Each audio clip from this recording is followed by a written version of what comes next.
नमस्कार। आज की रीडिंग है रिश्ता क्यों टूटता है। मैं आज रीडिंग जो कर रही हूँ इससे रिश्ता क्यों टूटता है, ये कोई मतलब लव मैरिज बा कोई ऐसा ही नहीं है। ये अरेंज मैरिज करते हैं हम, जब दो फैमिली मिलकर लड़का लड़की देख कर और शादी करवाते हैं तो ये शादी टूट कैसे जाते हैं, इसे कारण क्या है। जबकि ये लव मैरिज नहीं है, जो एक दूसरे की लड़की से प्यार करते थे और उसकी वजह से उसको मनमुटाव हुए दिन चलते हुए शादी टूट गई, ये सब नहीं है। हम लड़का लड़की अनजान था और हम सब दोनों फैमिली मिलकर देख के सब जानकारी लेके और फिर हमने ये शादी करवाई। तो फिर ये शादी क्यों टूटते हैं। मैं ये नहीं कहूँगी कि सबके लिए सब शादी अरेंज मैरिज जो होती हैं सब शादी टूट जाता है उनके लिए, और मैं नहीं कहूँगी। कोई तो शादी इतना सालों साल भर चलते रहते हैं कि कोई उसे परेशानी नहीं होती है, और डायमंड जुबली भी अपना लेते हैं, कोई भी परेशानी नहीं होती है। तो वो भी कैसे मतलब होते हैं। और कोई देखो शादी 1-2 महीना में ही टूट जाता है, उसे शादी को बचाना बड़ी मुश्किल हो जाता है सबके, दोनों फैमिली के लिए, ससुराल वाले के लिए वे प्यार वाले के लिए, जबकि ये अरेंज मैरिज था।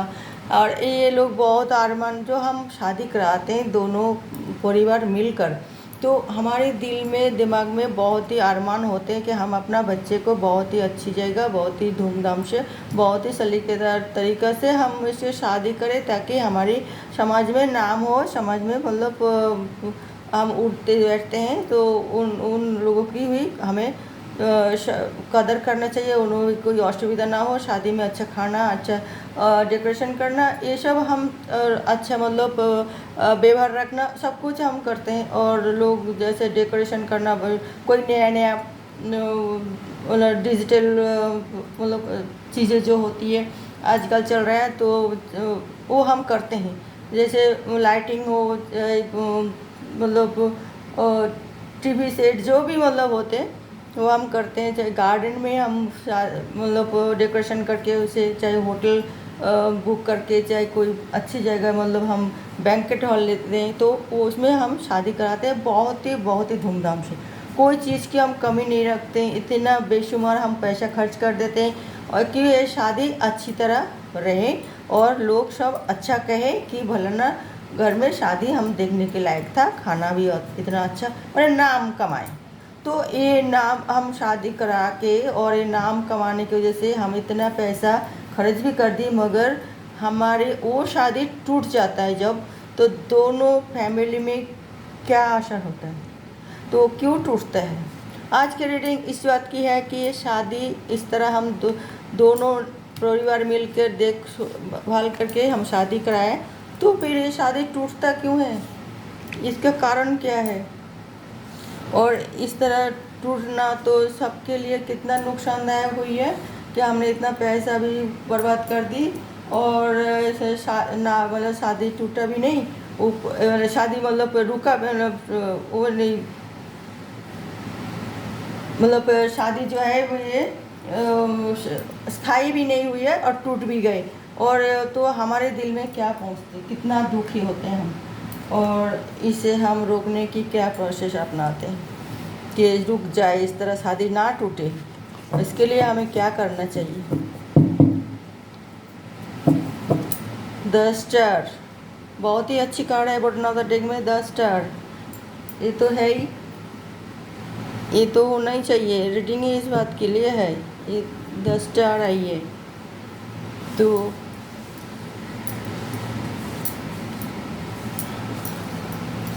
मैंने 60 कार्ड निकाला और ये टैरो रीडिंग मार्फत मैं आप लोगों को बता रही हूँ कि ये शादी क्यों टूट जाता है और इसको रोकने की उपाय क्या है।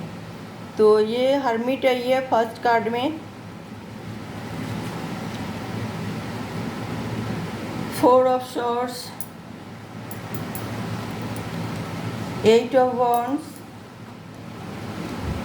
4 of pentacles, 10 of wands,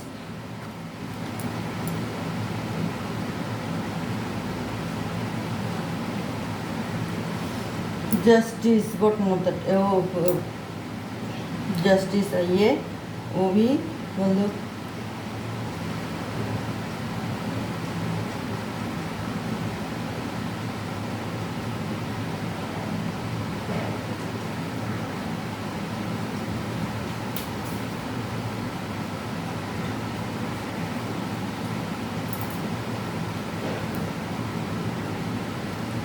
justice जो आई है वो भी उल्टा मतलब रिवर्स में आई है, और ये है 8 ऑफ कप्स। वैसे जस्टिस जो है रिवर्स में, इसका मतलब हुआ ना उल्टा। उल्टा हम दोनों फैमिली में उल्टा सोचते रहते हैं, ठीक ठाक सोचते नहीं हैं। बॉटम ऑफ द डेक में आए 10 स्टार, 10 स्टार। तो रीडिंग यही है, हम हमेशा बताया कि ये जो हम रीडिंग करते हैं, ये देवदूत हमें जो मैसेज देते हैं कार्ड मार्फत, वो हम पढ़ते हैं। तो देखिए, हम बड़े बुजुर्ग मिलकर हमने रिश्ता तो तैयार कर देते हैं, मगर हमने सब कुछ सोचते हैं क्या कि इस शादी दीर्घस्थायी हो, ये सोचते हैं कि ना ऐसे ही ऊपर ऊपर देख लिए कि ये नहीं लड़का अच्छा कमाते हैं और ख़ानदान अच्छे हैं और पैसे वाले हैं और हमारी लड़की यहाँ सुख से जीवन बिताएगी और हमने कर दी शादी, यही सोचते हैं क्या? तो कुछ लोग यही सोच के शादी करवा देते हैं। कुछ ये सोचते हैं कि चलो ये विदेश यात्रा, विदेश में रह रही है, अच्छे कम पैसा कमा रही है, हमारी लड़की भी विदेश में जाके ऐश करेगा और बहुत ही ज़्यादा मतलब अच्छी तरह रहेगा। कुछ लोग ये भी सोचते हैं। कुछ लोग सोचते हैं कि इनका प्रॉपर्टी तो बहुत अच्छी नहीं है, मगर पैसा तो इन्होंने बहुत सारे इकट्ठा कर लेते हैं, बिजनेस तो अच्छी है, तो प्रॉपर्टी भी बना लेगा बाद में, कोई बात नहीं, पैसा तो अच्छा कमाता है लड़का।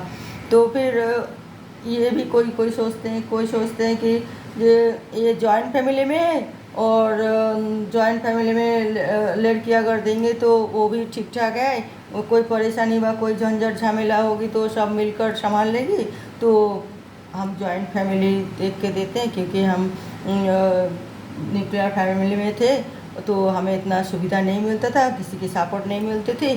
तो कुछ लोग ये भी सोचते हैं, कुछ ये सोचते हैं कि जो अरे चल मैं वहाँ पे करवा देती हूँ, हमने उनका कोई शादी तो हो नहीं रहा, तो हम उनको कुछ छानबीन ना करके उसे लड़की दे देते हैं, हमारी और लड़का के साथ रिश्ता हो जाएगा ये और उनका मतलब घर बस जाएगी। तो फिर वो वही सोचते हैं। तो कोई सोचते हैं जी नहीं, वो उसका शादी बार बार टूट जाते हैं, होता ही नहीं है, चलो यहाँ पे रिश्ता कर देते हैं और वो फिर अच्छी तरह ख्याल रखेगा हमारी लड़की को, क्योंकि फैमिली बहुत दुखी हो रही है और रिश्ता वहाँ पे बार बार टूट जाता है, तो हम कर देते हैं। उसका तो सब कुछ अच्छे है और बैंक बैलेंस भी है, पैसा है, सब कुछ है, बस लड़का की थोड़ी उम्र ज़्यादा है तो क्या हुआ, चल जाएगा। कोई ये सोचते हैं कि भाई चलो लड़की की शादी नहीं हो रही है और कहीं जाएगा, एक आग हो रही है रिश्ता, तो हम इसे कर देते हैं। इनका कुछ कुंडली ना देखे कोई बात नहीं, मिले ना मिले, वो पैसा तो है, कोई आजकल कौन कुंडली मानते हैं। लेकिन कई सारे बड़े बुजुर्ग मिलकर दोनों फैमिली में कोई कितना अपना स्वार्थ के लिए, ये स्वार्थ तो उनका अपने मतलब सिर्फ बेटा बेटी की शादी के लिए ही होती है, जो हो जाए शादी बस। मगर ये लोग ये नहीं देखते कि ये शादी दीर्घस्थायी होगा कि नहीं, दीर्घस्थायी होना चाहिए। तो हमारी ये रीडिंग ये बता रही है जैसे कि जस्टिस उल्टा है, तो ये कोई जस्टिस नहीं हुई है, अरेंज मैरिज हो रही है, मगर ये दोनों बच्चे के लिए ये जस्टिफाई नहीं हो रही है। जस्टिफाई कैसे होती है, वो मेन जो है कोई स्वार्थ ना देखे कि हमारे ये वजह है, ये नुक्स खूंत है, ये वो है, ये हम तो करके हम रिश्ता करवा देते हैं, बस हमारे रिश्ता करने के बाद सब कुछ ख़त्म नहीं ना। तो फिर हमें वो सोचो कि जी लड़का लड़की अनजान है, लड़का की फैमिली लड़की की फैमिली अनजान है, तो हमें पहले तो हमें अपना दोनों फैमिली की बैकग्राउंड देखें जे कौन कैसे मतलब है हमारे ख़ानदान की और लिए ठीक है या नहीं है, पहले ये छानबीन करिए बिना स्वार्थ से, बिना कोई लालच में। बड़े बुज़ुर्गों को ये सोचना चाहिए, चाहे यार दोस्तों को हो, चाहे बड़े बुज़ुर्ग हो, चाहे फैमिली मेम्बर को की हो, ये सोचना चाहिए कि ये दोनों जो जोड़ी हम बना रहे हैं इसकी दीर्घस्थायी हो रिलेशन, ना कि कुछ दिन चलने के बाद ये मनमुटाव रास्ते में आ जाए तो ये ऐसा और शादी टूट जाए। हमें ऐसा नहीं सोचना चाहिए। मेरा रीडिंग टैरो रीडिंग में ये बात आ रही है कि रिश्ता हमेशा बराबरी में होना चाहिए। हम जिस तरह है, हम मिडिल क्लास है तो हमें मिडिल क्लास में रिश्ता देखना चाहिए। हम गरीब है तो लोअर क्लास की है तो हमें लोअर क्लास की रिश्ता देखना चाहिए। हम बहुत ज़्यादा रिच है तो हमें उसी तरह रिच मैन से भी रिश्ता जोड़ना चाहिए, क्योंकि हम फिर उनका कल्चर में हमारे कल्चर एडजस्ट कर पाएंगे। और नहीं तो ये डामाडोल सृष्टि हो जाएगा, शादी दीर्घस्थायी नहीं होगी। हम जितना क्वालिफाई, कितना हमारी मतलब हम एजुकेटेड कितना, मतलब हम पढ़े लिखे कितना, और एजुकेशन क्या है मेरी, और इसी तरह लड़का की भी एजुकेशन क्या है और लड़की की एजुकेशन क्या है, लड़की वो भी देखना चाहिए। और लड़की की जात बरादरी के भी देखना चाहिए, जबकि ये अरेंज मैरिज है, कोई लव मैरिज नहीं है, तो वो उनका भी जात बरादरी भी देखना चाहिए भाई, उनका क्या ऐसे मतलब क्या रिलीजन क्या है, क्या मतलब उसे वो कौन सी मतलब उसमें कास्ट में बिलोंग करती हैं, कौन सी नहीं, हमारे वो कास्ट में सूट होगी कि नहीं, ये भी जानकारी लेनी चाहिए। फिर उनको कुंडली भी मिलाते हैं और कुंडली भी देखते हैं, वो भी मतलब ठीक ठाक देख के हर चीज़ में तसल्ली करके और फिर आप शादी करवाएं। तो और दोनों की मर्जी होनी चाहिए, लड़का की भी मर्जी होनी चाहिए, जो हाँ वो भी लड़की की भी मर्जी होनी चाहिए। दोनों से बात करानी चाहिए और एक में आके वो लोग शेयर करें अपना बात की, दिल की बात, तो फिर उसे एक दूसरे को पसंद आए तो भी रिश्ता तैयार करें। और नहीं तो नहीं, कोई जोर ज़बरदस्ती कोई स्वार्थ की वजह से कोई बात छुपा के कोई भी मतलब उसमें मतलब कुछ भी मतलब बात होती है उसको इग्नोर करके ये शादी नहीं करानी चाहिए। तो क्योंकि हम चाहते हैं शादी दीर्घस्थायी हो, तो हम एक इसे देखते हैं कि ये पैसा वाले है तो कितना पैसे वाले है, हम कैसे कितना है, और ये अगर पढ़ा लिखा है तो हमारे बच्चे कितना पढ़ा लिखा है, हम जहाँ पे शादी कर रहे तो वो कितना पढ़े लिखे है, उसके ख़ानदान क्या कर रहे, वो क्या क्या मतलब काम है, वो हमारे ख़ानदान में मेल खाते हैं कि नहीं, और वो हम पसंद करते हैं कि नहीं, हमारे ख़ानदान में जैसे है उनका ख़ानदान में वो सब पसंद करते हैं कि नहीं, वो सब जानकारी लेके बहुत ही मतलब वो करके तो अब हमें रिश्ता बात को आगे बढ़ाना चाहिए। हज़ारों बात करके तभी एक रिश्ता बनते हैं, और फिर वो रिश्ता बिना स्वार्थ में, बिना स्वार्थ से अपना बच्चे की रिलेशन जो बहुत दीर्घस्थायी हो, रिश्ता बहुत ही मतलब आजीवन चले, हमें उस प्रोसेस को अपनाना चाहिए ताकि वो लोग सुखी रहे जीवन भर, और उनका बच्चे भी आगे दौर पीढ़ी दर आगे वंश को बढ़ाए और सुखी जीवन यापन करें। लड़ाई झगड़ा तू मैं थोड़ी बहुत तो हर किसी में होती है, वो नहीं देखना चाहिए, मगर ऐसा ना हो कि बिल्कुल ही बस एक महीना मतलब ना होते होते ये शादी टूटने की कगार में आ जाती है।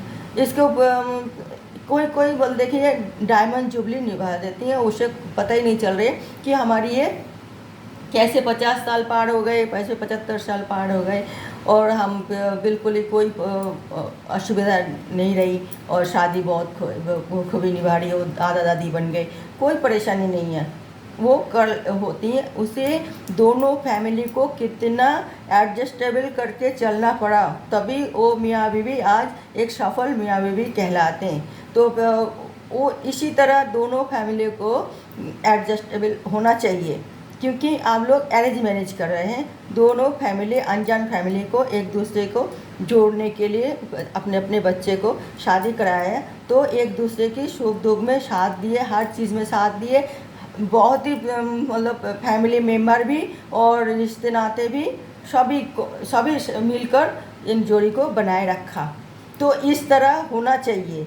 ये नहीं कि ये शादी करके हमारी ड्यूटी ख़त्म, फिर हम वो एक दूसरे की नुक्स क्या है निकालते रहे, फिर उसे जो लड़की जाके लड़का जाके अपने मामा ससुराल में जाए तो उसको कान भरे, फिर लड़की जब आए बिहार में उसका कान भरे और फिर झगड़ा करवाते रहे, और फिर ये शादी तो टूटेगा ही टूटेगा। तो ये इस तरह नहीं होना चाहिए। ये आप लोग अपना अपना स्वार्थ, तो मतलब स्वार्थ की वजह से शादी करा दी और फिर स्वार्थ की वजह से भी शादी तोड़ भी रही है। ये आप लोगों को पता नहीं चल रहा है कि आप लोगों को किसी को कोई नुकसान नहीं है। नुकसान सिर्फ यही दोनों बच्चे की है, दोनों मियाँ बीवी की। इसका ही रिश्ता टूट रहे हैं आप लोगों की गलती से। तो आप लोग सावधान रहिए कि ये आप लोगों की बच्चे हैं, कोई बाहर बच्चे तो नहीं है। इसका शादी कैसे मतलब ठीक ठाक रहे। अपना ईगो, अपना स्वार्थ ये सब भूल के आपको एडजस्टेबल होना चाहिए। चलो ससुराल वाले से कोई किसी मेम्बर के व्यवहार आपको अच्छा नहीं लगे तो जाके उसको मतलब पूरा उसे इग्नोर कर दो। इसको छोटी छोटी बात दिल दिमाग में नहीं लगानी चाहिए दोनों फैमिली के लिए। और हर इंसान एक जैसी तो नहीं होती है ना। आप अच्छे हो, अच्छे व्यवहार है, अच्छे सुशील सभ्यभद्र सब कुछ हो आप, मगर हो सकते हैं सामने वाले हर फैमिली के मेंबर एक जैसी आप जैसी नहीं हो, तो आपको एडजस्टेबल करनी चाहिए। चलो वो दो एक बात कह दिए कोई बात नहीं। आपको उसे और ज़्यादा कुछ हुई है तो दोनों फैमिली को सामने सामने बैठा के दोनों बात कर लेनी चाहिए कि देखिए आप गुस्से में जो कह दिए ऐसे नहीं होना चाहिए। एक दूसरे की सम्मान की भी मतलब ख्याल रखना चाहिए कि इस तरह एडजस्टेबल तो करना ही पड़ेगा, तो शादी नहीं टूटेगा। अगर ऐसे नहीं करके अरे वो तो ऐसा कर दिए, अरे वो तो ऐसा नहीं दिए, अरे ये तो घटिया चीज़ दे दी, अरे ये तो बहुत ही ज़्यादा खाने में ठीक ठाक वो नहीं बने, कितने ये सब छोटी छोटी बात लेके आप अपना मतलब बच्चे की परेशान और ज़्यादा बढ़ा देते हैं। तो ये सब ना करें, इसे इग्नोर करें और कैसे इन लोगों की शादी बने रहे कि दोनों फैमिली एडजस्टेबल करें और इसे सुख से जीवन बिताने की मदद करें। सिर्फ शादी कराने के बाद आप लोगों की जिम्मेदारी ख़त्म नहीं हुई है। आप इन ख्याल रखें इन लोग दोनों की। कोई भी लड़की आके अगर ससुराल की बुराई बिहार में करते हैं तो उसे प्यार से समझाइए कि बेटा तेरी वो ससुराल है, बुराई नहीं करनी चाहिए, और वैसे हम सब साथ दे रहे और देखभाल भी तो कर रही है, तो हम उसके समझाएंगे। ये नहीं कि उसको और उसका दो, अरे तुझे ऐसा क्या ऐसा बोला, चल हम तू ऐसा कर, तू ऐसा कर, तो इस तरह तो शादी टूटेगा ना। तो आप जैसे और लड़का वाले भी कुछ कह दिए तो लड़की वाले भी कुछ कहे तो लड़का वाले भी हाँ मैं तो लड़का वाले हूँ, मैं तो ये करूँगी, मैं तो वो करूँगी। इतना ईगो नहीं पड़ना चाहिए। यहाँ पे अगर शादी बचाना है तो कोई लड़का वाले लड़की वाले नहीं होती हैं, दोनों फैमिली की मिलन होती हैं। दोनों फैमिली की एक दूसरे के लिए दोनों को सम्मान करनी चाहिए, दोनों को मतलब अपना फैमिली समझना चाहिए, दोनों की सुख दुख में साथ देना चाहिए। दोनों फैमिली, पहले आप एक फैमिली थे, आप आपके पास दो फैमिली, वैसे जो आपका कर्तव्य है वो निभाना चाहिए। ये रीडिंग लड़का लड़की के लिए अलग अलग नहीं है, सबके लिए है ये रीडिंग। और बॉटम ऑफ द डेक में आइए द स्टार। देखिए एडजस्टेबल, एडजस्ट करनी पड़ेगी चाहे सिचुएशन कैसी भी हो। इसे और पानी को घोला नहीं करना, और उसे वो पानी व्यवहार में काम नहीं आएगा। फिर वो बिल्कुल शांत रहे, पानी से मतलब बिल्कुल ही मतलब ठीक ठाक रहे, तो वो हम पानी को हम इस्तेमाल कर पाएंगे। तो शरीर संसार भी इस तरह है, हम उसे गंदगी ना करें और उसके जीवन एक स्थिरता लाए और ज़िंदगी को अच्छी तरह निभाए। हमें भी ये कोशिश करना चाहिए। और ज़रा बात के लिए वो हमें शिकायत करना ये बहुत बुरी बात है, अपना मम्मी पापा को, अपना ससुराल वाले के खिलाफ, और अपना बिहार ससुराल वाले को अपना बिहार के खिलाफ कोई शब्द यूज़ भी नहीं करना चाहिए, और एक दूसरे के सम्मान करना चाहिए, बैलेंस बना के रखना चाहिए। तब आप एक स्टार बन के निकलोगे, स्टार फैमिली, बहुत ही नाम कमाओगे आप। और ये शादी बहुत समय तक चलेगा कि चाहे कोई भी कैसे भी बुरी नज़र नहीं लगेगी, क्योंकि आप दोनों फैमिली को एक दूसरे को सपोर्ट जो कर रहे हैं मजबूती से, तो ये शादी टूट कैसे सकते हैं, टूटेगा नहीं। आप मियाँ बीवी को भी दोनों जब नई कपल को भी आप दोनों को मतलब जामाई को भी अपना बेटा समझो, बेटी को भी बहू को भी अपना बेटी समझो, तो फिर उसी तरह पेश आओ, कोई कोई दुविधा नहीं रहेगी शादी में। ओके व्यूअर्स, तो मैं ये आज की रीडिंग यहीं समाप्त करती हूँ। अगले रीडिंग में मैं कोई नई टॉपिक के साथ में आ रही हूँ, तब तक के लिए नमस्कार।